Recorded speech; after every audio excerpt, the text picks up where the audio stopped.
12 species sat in the comparative biology classroom, and not one of them wanted to sit near the human. Danny Cole noticed this on his first day. He picked a seat in the middle row, and within seconds, the students on either side of him moved away. The Fenari girl with soft white fur scrambled 3 rows back. A crystalline being named Tovin pressed himself against the far wall, his transparent skin showing the rapid pulse of blue fluid beneath. Danny sighed. He had expected some nervousness. Humans were new to the galaxy, and the rumors about Earth were not kind. But he had hoped a science academy would be different. Professor Yelena entered the room. She was Sylphine, with 6 limbs and scales that shifted from green to yellow, depending on her mood. Right now, they were pale white. Fear. Class, she said, her voice slightly shaky. Today we welcome our first human exchange student. Please make him feel welcome. Nobody moved. Danny raised his hand and gave a small wave. I am Denny. I promise I don't bite. Nervous laughter rippled through the room. A few students relaxed slightly. The Fenari girl in the back row unclenched her tiny paws. Let us begin, Professor Yelena said quickly. Today's topic is cellular regeneration across species. She activated the holographic display, showing cell structures from various worlds. Danny watched with genuine interest. This was why he had come to Station Harmony. Earth had only known about alien life for 3 years, and everything was still new and exciting. The Colossi, Professor Yelena explained, gesturing to Tovin, have the slowest cellular repair in the known galaxy. A minor wound can take months to heal, if it heals at all. Danny blinked. Months? For minor wound. The Fenari heal faster, the professor continued, but even they require several weeks for basic tissue repair. The white-furred girl nodded. Her name was Rila, according to the class list Danny had memorized. Humans, Professor Yelena said, her scales flickering, have been classified as unusually robust. Perhaps our exchange student can share his experience. Every I turned to Danny, he shrugged. Well, humans heal pretty fast, I guess. When I was a kid, I used to get scrapes and cuts all the time. They usually closed up in a few days. Silence. Days, Tovin whispered, his crystalline face somehow showing shock. Yeah, Danny said. Sometimes faster for small stuff. Paper cuts are gone in like a day or 2. Rila made a small squeaking sound. Professor Yelena's scales had turned completely white. You experienced multiple wounds as a child and survived. Danny laughed. I mean, every human kid falls down sometimes. Skinned knees, bumped heads. Normal stuff.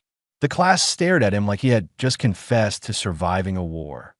Before anyone could respond, Professor Yelena directed them to the lab tables for hands-on work. Danny was paired with Rila, who approached him like she was approaching a sleeping predator. I will not hurt you, Danny said gently. I promise. Rila nodded quickly, her long ears flat against her head. I know. Humans do not eat Fenari. I read the diplomatic files. Danny decided not to mention that he had eaten rabbit stew as a child. Some things were better left unsaid. They worked together on the specimen samples, and slowly, Rila began to relax. She asked questions about Earth, and Danny answered honestly. Yes, Earth had large predators. Yes, the weather could be extreme.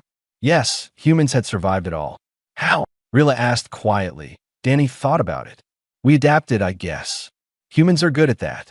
Near the end of class, Danny reached for a specimen container on the high shelf.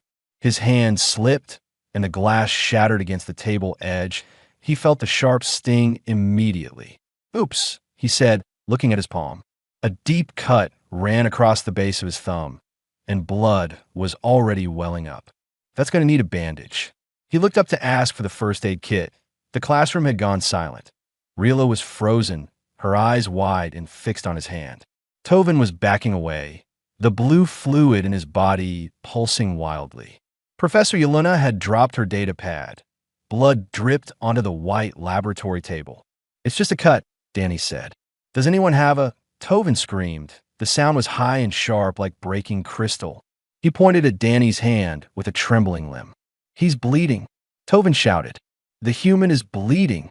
Chaos erupted. Students scrambled for the doors. Someone hit the emergency alarm. Professor Yelena was shouting commands, her scales now bright red with panic. Danny stood in the middle of it all, blood dripping from his hand, completely confused. "It's just a cut," he said again, but nobody was listening. Medical drones burst through the ceiling vents. A containment field shimmered around the laboratory. Armed security appeared at the doors. Rilla was the only one who hadn't moved. She stood 3 feet away, trembling, but she hadn't run. "You're bleeding," she whispered. "You're really bleeding. Aren't you going to die?" Danny looked at his hand, then back at her. "From this." He almost laughed. "No, this is nothing. Maybe 4 stitches. I'll be fine by next week." Rilla stared at him. The medical drones surrounded Danny, scanning him frantically. One of them announced that he had lost approximately 15 milliliters of blood. The room gasped. Danny had no idea why that was a big deal. He lost more than that from a nosebleed. But looking at the terror on every alien face around him, he was starting to realize that everything he knew about injury and survival was very, very different from what the rest of the galaxy understood. And his small cut had just become an interstellar incident. Blood was the color of terror across most of the galaxy. Tovin had never seen so much of it from a living being. Through his crystalline eyes, he could watch the red fluid pumping through Danny's severed vessels. He could see the human's heart pushing more blood toward the wound with every beat. And the human was just standing there, looking annoyed. "Someone please get me a bandage," Danny said for the 3rd time. "Or a cloth. Anything." The medical drones circled him like worried insects. Their scanners beeped constantly, recording data that would later stun the Academy's medical staff. Professor Yelena finally recovered enough to speak. "Mr. Cole, please remain still. Help is coming." "Help?" Danny looked at his hand. The bleeding had already slowed. "It's really not that bad." Rilla watched from her spot near the lab table. Her heart was beating so fast she could feel it in her throat. Every instinct told her to run. The smell of blood meant predators. It meant death, but the human had said he would be fine. And somehow, despite everything, she believed him. "How are you still standing?" she whispered. Danny turned to her, surprised she was still there. "Because it's just a cut. I've had worse." Worse. Someone in the back of the room fainted. The medical team arrived 30 seconds later. They were Drithani, tall insectoid beings with 4 arms and compound eyes that could see in multiple spectrums. They moved with practiced efficiency until they saw Danny. Then they stopped. "The human," one of them said. "It's really bleeding." "Yes," Danny said slowly. "That's what happens when you cut yourself." The lead medic approached cautiously. She scanned the wound, and her antennae went rigid. "The bleeding is stopping," she announced. "On its own." "Yeah," Danny said. "Umans kolot." "Our blood thickens to seal wounds." "It's automatic." The medical team exchanged looks. "That's impossible," the lead medic said. "Is it?" Danny held up his hand. The blood flow had reduced to a slow ooze. "Look, can we just clean this and wrap it up? I don't want to miss the rest of class." Professor Yelena made a strangled sound. They transported Danny to the medical bay despite his protests. Rilla followed without really knowing why. She stayed outside the treatment room, pressing her small body against the wall, waiting. Inside, the Drithani doctors worked on Danny's hand. They cleaned the wound, applied advanced healing gel, and sealed it with synthetic skin. The whole process took 10 minutes. "You will need to rest for several days," the lead medic said. "Avoid any activity. We will monitor you closely." Danny flexed his hand. It barely hurt anymore. "Several days? For this?" "I was back at work the day after I broke my finger." The medic's antennae drooped. "You broke your finger?" "Yeah, twice on the same hand. Actually, construction work." Danny showed her the slight bump on his middle finger where it had healed crooked the first time. "See?" The medic sat down heavily. Another doctor pulled up Danny's Earth medical records. They'd been transferred when he enrolled at the academy. "This cannot be accurate," she said. The screen showed a list of injuries from Danny's 23 years of life. Broken arm at age 8. Second-degree burn at 15. Deep laceration from a welding accident at 19. Multiple sprains, strains, and minor fractures, all healed. All without permanent damage. That's pretty normal for someone who worked construction. Danny said. My buddy Hank has way more injuries than me. The doctors stared at him. How is your species not extinct? One of them finally asked. Danny laughed. We're pretty good at surviving. Earth isn't easy, but we manage. The door opened, and a tall Drithani in formal robes entered. This was Administrator Vorik, the official who managed the exchange program. His compound eyes scanned Danny with obvious concern. Mr. Cole, he said, I have received 17 emergency reports about your injury. 3 students have been treated for shock. Professor Yelena has requested medical leave. Danny winced. I am sorry. I really didn't mean to scare everyone. You did not intend to bleed. Vorik asked. I didn't intend to break the container. Danny sighed. On Earth, this wouldn't even be a big deal. I would have just wrapped it up and kept working. Vorik was quiet for a long moment. Mr. Cole, I am beginning to understand why humans were classified as a death world species. And I am beginning to understand that we may have underestimated exactly what that means. There was a soft knock on the door. Rila poked her head in, her large ears flat against her skull. Is he alive? She asked. Danny waved at her with his bandaged hand. Still here. Rila entered slowly. She looked at the medical readouts, at the doctor's stunned faces, and then at Danny. The cut is already healing, she said. It wasn't a question. Humans heal fast, Danny said. I told you. Rila sat down on the chair next to his bed. She was still trembling slightly, but she didn't leave. Tell me about Earth, she said. Tell me how you survived there. Danny looked at her small, frightened face. He thought about all the stories he could tell. The storms, the predators, the diseases, the wars, but instead he smiled. We survive because we stick together, he said, and because we're too stubborn to die. Rila's ears slowly lifted. I think, she said quietly, I would like to learn more about humans. Danny grinned. Then pull up a chair. I have a lot of stories. Outside the medical bay, rumors were already spreading through the academy. The human had bled. The human had survived. And that was only the beginning. The medical files sat open on every screen in the treatment room, and nobody could stop reading them. Dr. Vesa, the senior Drithani physician, had spent 40 years treating patients from across the galaxy. She had seen wounds that would make most beings sick. She had watched species die from injuries that seemed minor, but she had never seen anything like the human's records. Fell from a tree at age 7, she read aloud. Broken collarbone. Full recovery in 6 weeks. Her assistant made a clicking sound of disbelief. Hit by a ground vehicle at age 12, Dr. Vesa continued. Fractured pelvis. Full recovery in 4 months. Impossible, her assistant said, and yet he is sitting right there. Dr. Vesa pointed at Danny, who was eating a snack from the medical bay's food dispenser like nothing had happened. Danny looked up. What? Mr. Cole, Dr. Vesa said carefully, your records indicate you have been injured 37 times in your life. Seriously injured. Sound about right. Danny shrugged. I was a clumsy kid, and construction work is rough. And you survived all of them. Obviously. Danny smiled. I'm here, aren't I? Dr. Vesa sat down. Her legs no longer felt steady. On most worlds, she said slowly, even one of these injuries would be fatal, or permanently disabling. You have experienced enough trauma to kill an entire Fenari village. Danny stopped chewing. Wait, really? Really? He looked at his hands. Old scars crisscrossed his fingers and palms. Burns from hot metal. Cuts from sharp edges. A thick line on his forearm from the welding accident. I never thought about it that way, he said quietly. Rila had been sitting in the corner, listening. Now she spoke up. Danny, can you tell us about that scar? The one on your arm? Danny glanced at it. The memory was still clear, even after 4 years. I was 19, he said, working at a construction site. We were welding steel beams for a new building. My partner's equipment failed, and a piece of hot metal flew off. He traced the scar with one finger. It cut through my sleeve and went deep. I could see the muscle underneath. Rila made a small, whimpering sound. What did you do? Dr. Vesa asked.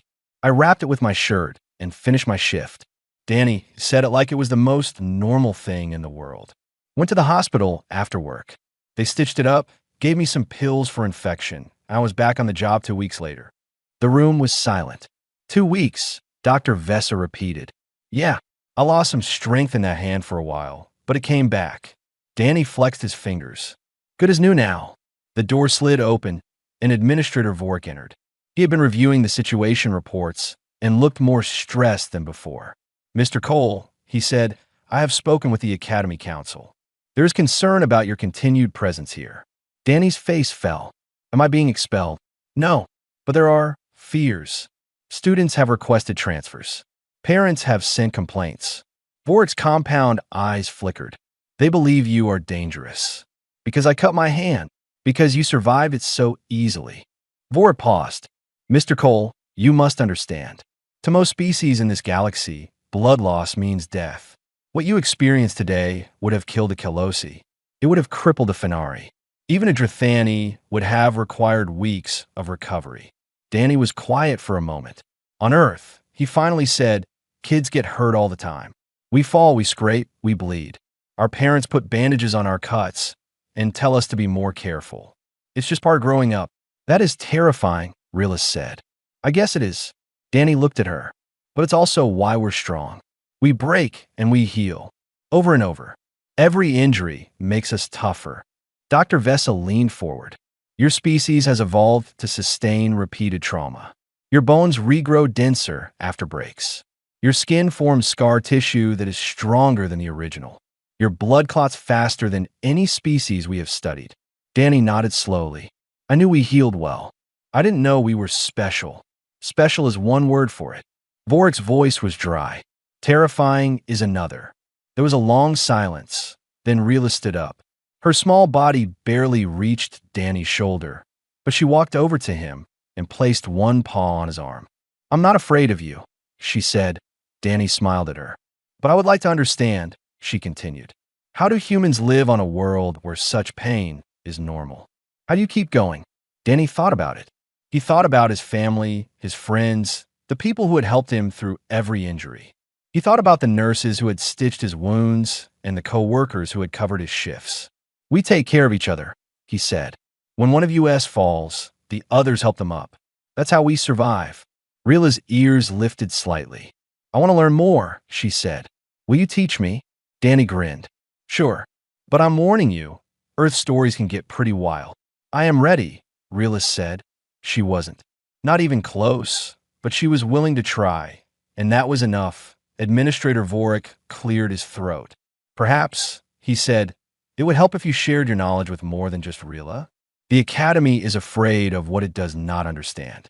Perhaps understanding would help. Danny raised an eyebrow. You want me to give a presentation?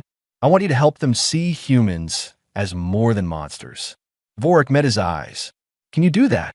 Danny looked at his bandaged hand. He thought about the screaming students, the panicked teachers, the fear in everyone's eyes. Yeah, he said. I can try. It wouldn't be easy. But humans were good at doing hard things. That's what made them human. 300 students fell silent when Danny walked into the cafeteria. He had expected some attention. Word traveled fast on Station Harmony, and his injury had been the biggest news in weeks. But he hadn't expected the staring. Hundreds of alien eyes tracked him like he was a dangerous animal that had escaped its cage. Danny grabbed a food tray and tried to act normal. He chose something that looked like pasta and found an empty table that stayed empty. Students at nearby tables quietly moved away. Then Tovin appeared. The crystalline Colossi stood nervously at the edge of Danny's table, his transparent body glowing faintly blue. May I sit? He asked. Danny nodded, surprised. Sure. Tovin lowered himself onto the bench across from Danny. His movements were careful, like he was afraid sudden motion might trigger an attack. I wanted to apologize, Tovin said, for screaming yesterday. It was undignified. Danny waved his bandaged hand. Don't worry about it. I scared everyone pretty bad. You scare me because I could see it. Tovin tapped his crystalline head. My eyes show me the inside of things. I saw your blood pumping through cut vessels. I saw the damage to your flesh. And I saw a healing. Healing. Even as you stood there, your body was repairing itself. Cells were multiplying. Clotting agents were forming. Tovin's voice dropped to a whisper.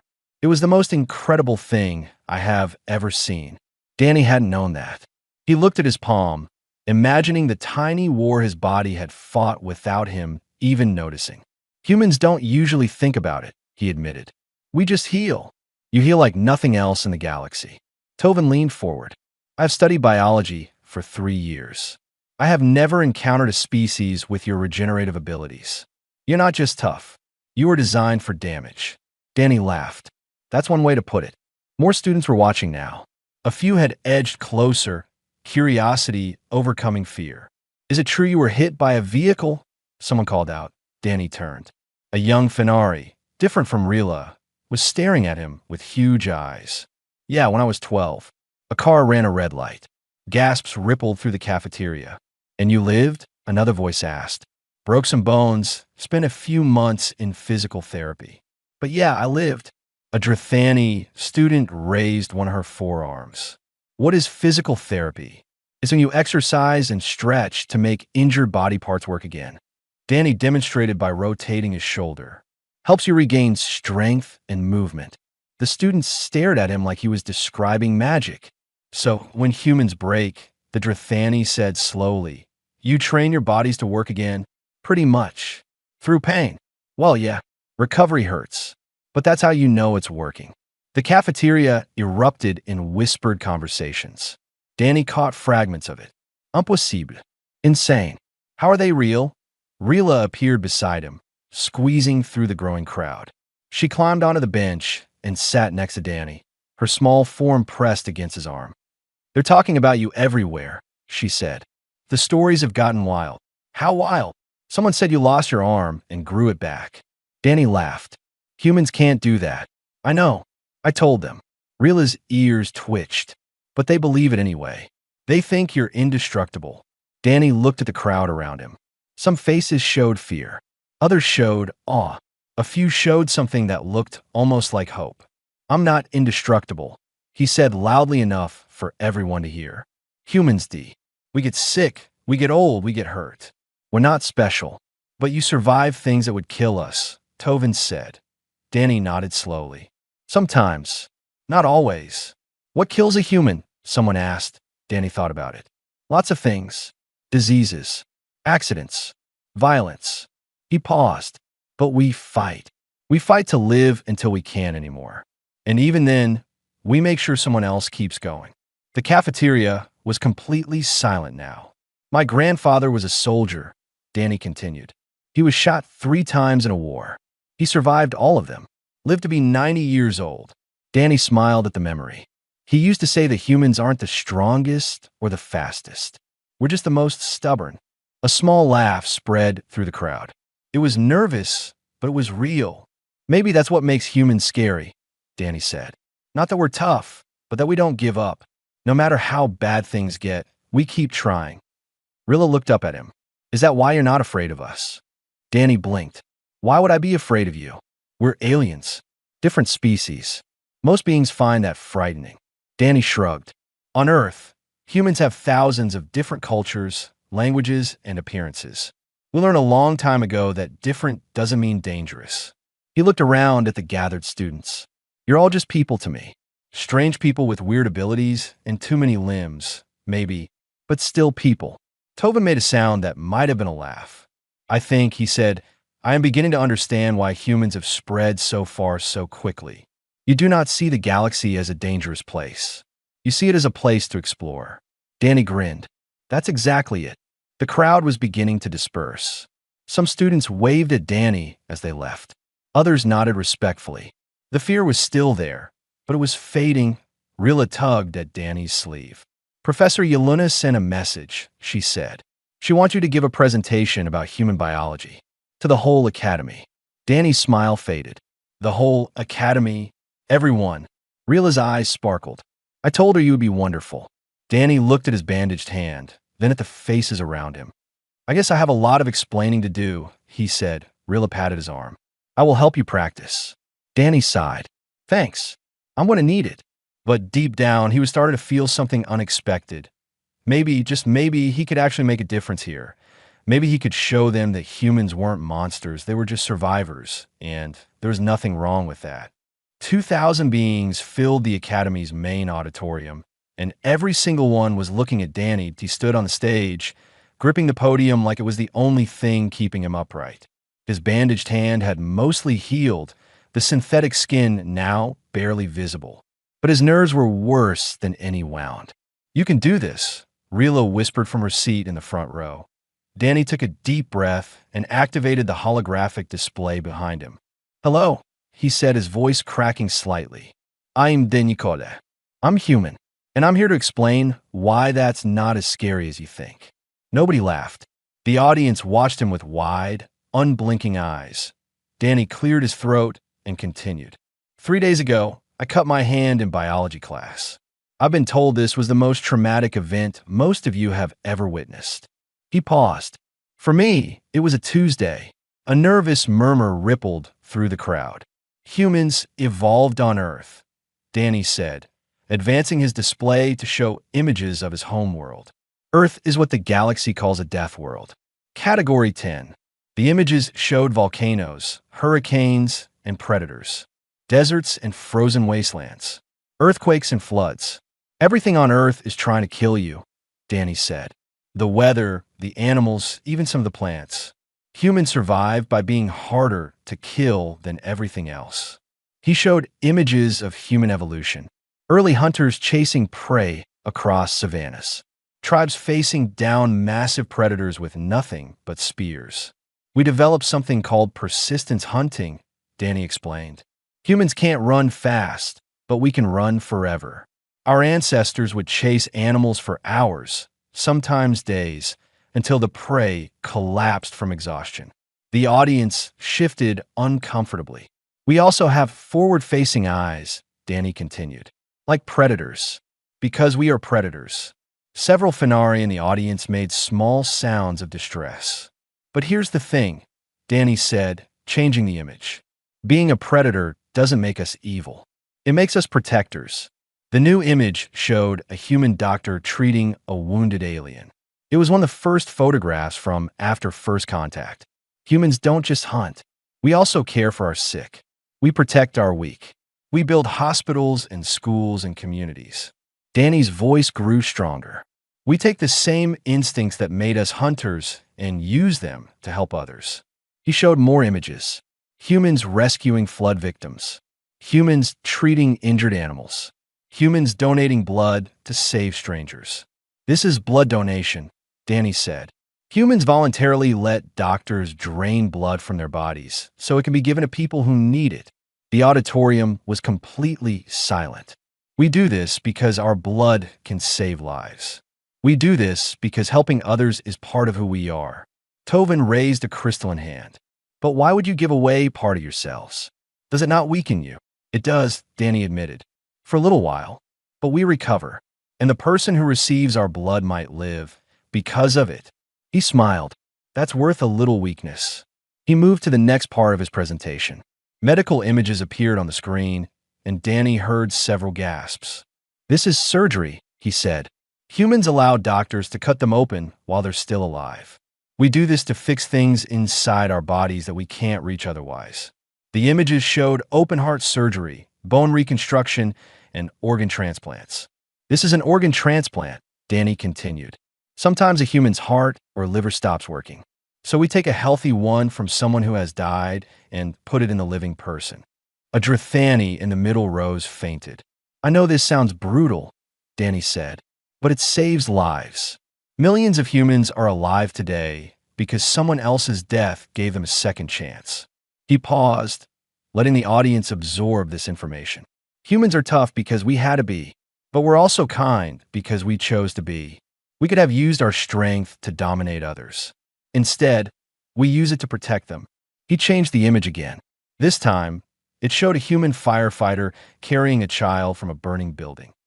"Humans run into danger to save others," Danny said. "Not because we're immune to fire or falls or pain, but because we care more about the person we're saving than we care about ourselves." Rilla was crying. Small tears ran down her furry face.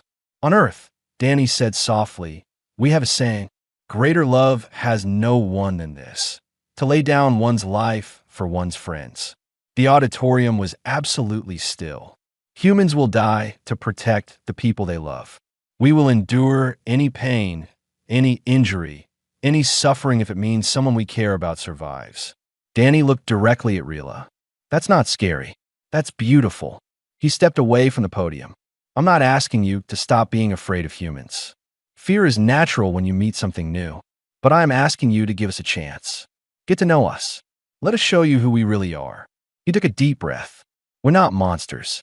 We're just survivors, and we'd really like to be your friends. Silence held for a long moment. Then Rila stood up and began a clap. The sound echoed in the vast space. Then Tovin joined her, then a Drathani, then another Fenari. Within seconds, the entire auditorium was applauding. Danny stood on the stage, overwhelmed. He had expected confusion. He had expected more fear, that he hadn't expected this. Students began rising from their seats, pushing toward the stage. Not to flee, but to get closer. Questions filled the air. Voices called out asking about Earth, about humanity, about everything. Rila reached the stage and grabbed Danny's hand. You did it, she said. Danny looked at the crowd of aliens surging toward him, curiosity finally overcoming fear. Maybe, he said, but one question remained that a young Fenari near the front raised her paw. Mr. Danny, she said, I have one more question. That scar on your shoulder. The old one. It does not look like a work accident. What happened? Danny's smile faded. He touched the scar through his shirt. That, he said quietly, is a different story. And, judging by the look in his eyes, it was a story that mattered more than everything else combined. The auditorium fell quiet again as Danny's hand moved to his shoulder. The scar there was different from the others. It wasn't jagged like the welding accident or faded like his childhood scrapes. It was clean, deliberate, the mark of something sharp driven into flesh with purpose. 5 years ago, Danny began, I was 19. My brother Ryan was 17. The crowd listened in absolute silence. We were walking home from a movie. It was late, maybe 11 at night. We took a shortcut through an alley because Ryan wanted to get home before midnight. Danny closed his eyes, remembering. A man stepped out of the shadows.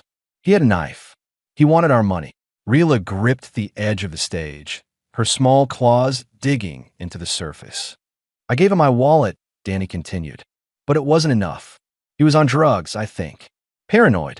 He started screaming that we were lying, that we had more. He raised the knife toward Ryan. Danny's voice dropped. My little brother was standing there, frozen. He was so scared he couldn't move. And this man was going to hurt him. He opened his eyes and looked at the audience. So I stepped between them. A soft gasp swept through the crowd. The knife went into my shoulder. It hit bone.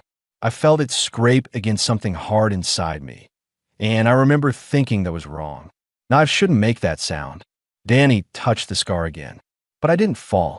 I grabbed the man's arm and held it. Ryan ran. He got away. Tears were flowing freely down Rila's face now. She wasn't alone. Throughout the auditorium, beings of a dozen species were crying in their own ways. The police found us a few minutes later. Someone had heard the shouting. The man was arrested. I spent 2 weeks in the hospital. Danny smiled slightly. Ryan visited me every day.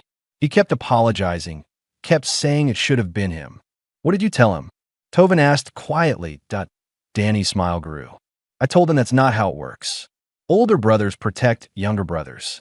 That's the rule. The auditorium was completely silent except for soft sounds of crying. I would do it again, Danny said, without hesitation. If someone I love is in danger, I will put myself between them and whatever is threatening them. That's not bravery. That's not being tough. That's just being human. He looked at Rila, then at Tovin, then at the thousands of faces watching him. You asked why humans survive so much.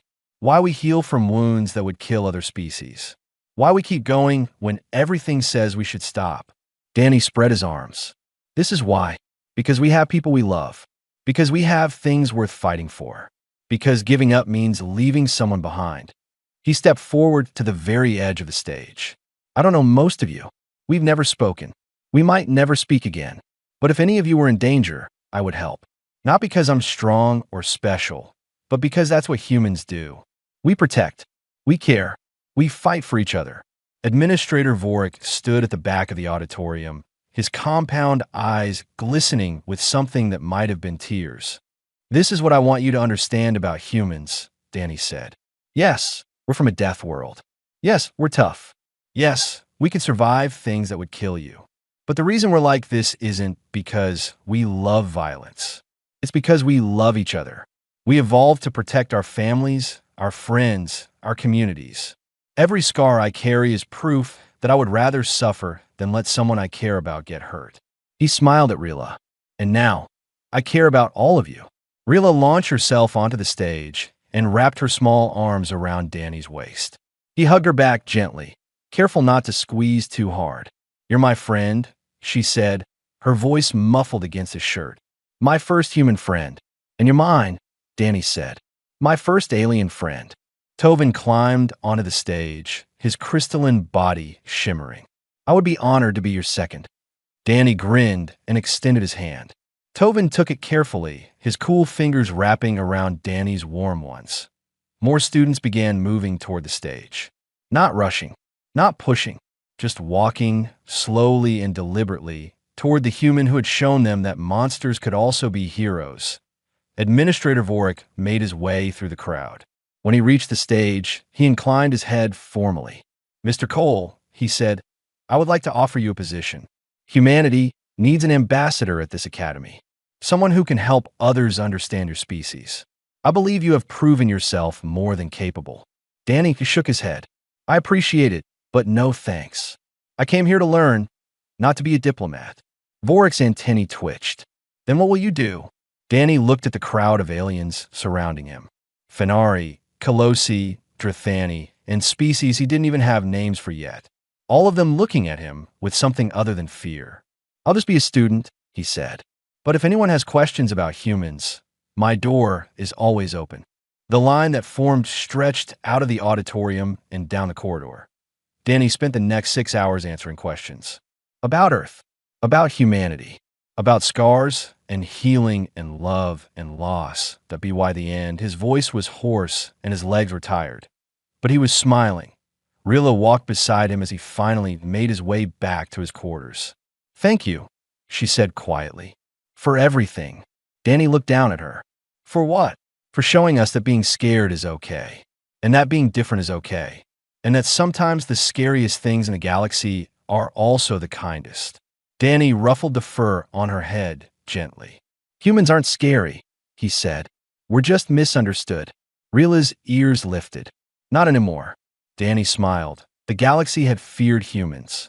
They had called Earth a death world and whispered about the monsters that lived there. But tonight, at least a few of them had learned the truth.